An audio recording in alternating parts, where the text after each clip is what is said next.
So I'm going to go over the counseling ingredients. Probably this would have been better if it was a counseling sandwich, because then I could talk about the stuff that goes in the middle. But so right now we're just going to think of this as a chocolate cake. And the ingredients that we put into this cake, some of the basic ingredients that we put in. Every counseling session is going to have those same basic ingredients. Yes, the questions we ask are going to be different, all that kind of stuff, but it is going to have the same basic ingredients. Now, the techniques that you use, or the specific strategies, whether you want to integrate some, some EMDR, or you're going to integrate some trauma-focused cognitive behavioral therapy, or whatever, those are some unique ingredients, some special things that you might add along to the top of it.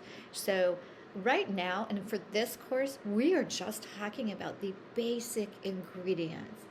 And to be quite honest, sometimes that's all you need for a counseling session is just the basic ingredients. But on the other hand, if you don't have those basic ingredients, no matter what specialized technique you bring into the session, it is not going to go very well because you don't have those basic ingredients. So, in other words, your cake is going to fall flat. So let's just go over some of those basic ingredients. And you know what? This is everything that we're going to talk about in this course.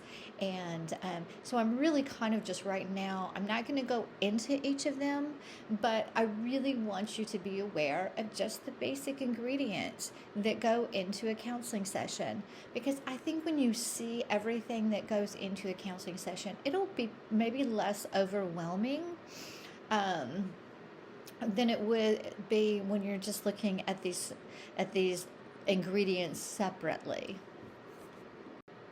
Okay, so when we open a session with a client, a first-time client, we are going to obviously introduce ourselves, and we're going to describe the counseling process just very briefly. It might take maybe a minute.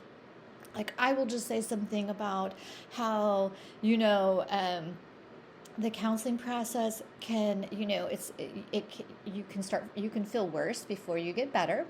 So those are the risks of it, because when you start expressing those emotions and those memories that have been lodged and internalized for years, it's gonna bring up some unpleasant emotions. Also, when you start to change, that is going to create anxiety.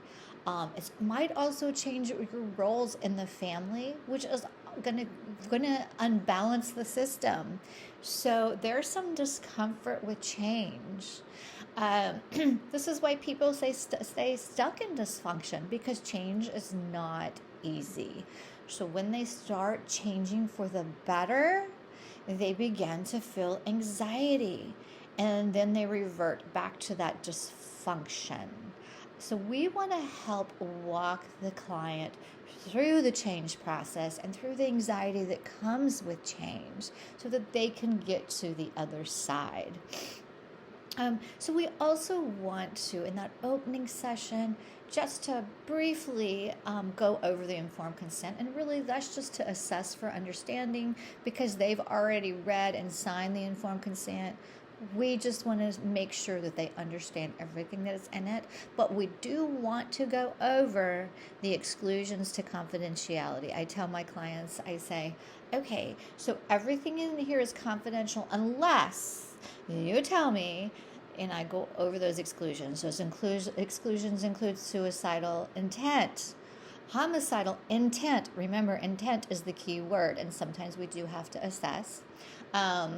As well as a subpoena. If we are subpoenaed by a judge, if it's a court-ordered subpoena, then we have to break confidentiality.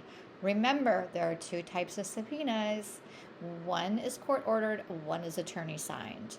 With the attorney-signed ones, that is not a court order. So make sure you're aware of the difference, because the only one that we have to break confidentiality for is the judge-signed, the court-ordered one. If it's just signed by an attorney, then no, do not. So, and then also, we need to break confidentiality if we suspect child abuse, whether it's physical, sexual, or neglect, and elderly abuse, sexual, physical, or financial, or incompetent or mentally disabled adult abuse. Um, and we all, so those are really the parameters of of of exclusions to confidentiality. I'm going to actually post that those a list of the exclusions to confidentiality below, so you will be able to see it in underneath this video.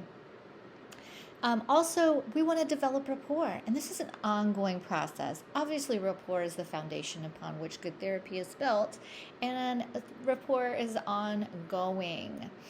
And then once we kind of go over all the nitty gritty, then we, ask a question to start the session, and this question should be open-ended, such as, what brings you here today? Or where would you like to begin? What prompted you to seek counseling? So our invitational skills, remember, those are the open-ended questions. Those are, your nonverbals. Those are all those ingredients that, we're talking about. You're going to demonstrate, not all of them, because obviously you're just opening the session, so you're not going to reflect during those little few opening minutes, all that kind of stuff. But you're constantly using a lot of these invitational skills throughout the entire session. The middle of the session is where you're going to use almost all of them. So, and then we're assessing at the opening of the session. We're assessing throughout the entire process. So remember, our assessment doesn't end because we think immediately that this person has a certain disorder. No, we're constantly revising and creating hypotheses in our minds. Okay, so once you've opened the session, and honestly, with a new client, that might take about 5 minutes. With repeat clients, it just really takes about 30 seconds. But in the meat of the session, we're using all those invitational skills. We're using that reflecting, summarizing, open-ended question, closed-ended questions should be used sparingly, but you can use them. But we want to use them sparingly. We want to use more open-ended questions than closed-ended. We're going to talk about those open-ended questions in week 3. We want to paraphrase. We can gently confront, and we'll talk about how to do that. Counselor self-disclosure, we're going to talk about that a little bit too. And silence, how to use therapeutic silence. So we're going to talk about that in week 3. So all of this goes into the middle of, into the meat of the session. And again, as I mentioned, sometimes, you don't need to throw any techniques into the middle. Not always. So sometimes this is all you need is these basic skills.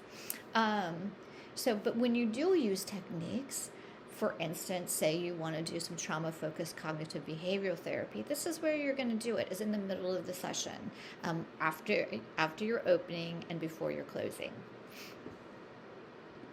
And then here's your closing. We're going to talk about how to do a closing later, but I just really want you guys to get an idea of what a session looks like. So the closing, we just briefly go over goals. Sometimes I'll ask the client, so what's going to be your goal for this week? We'll work together to collaborate on a goal. Remember, the closing is only about 10 minutes. So, 5 or 10 minutes, depending on the client, depending on if this is the first session, all that kind of stuff. Be aware of the time. So you want to make sure you end that session on time, because you don't want your next client out there waiting. So keep a clock in the office where you can see it, so you can be aware of when it's about 8 minutes when you have to close the session, 8 minutes before the ending. So anyway, so you want to be aware of the time. You can summarize and provide feedback at the end.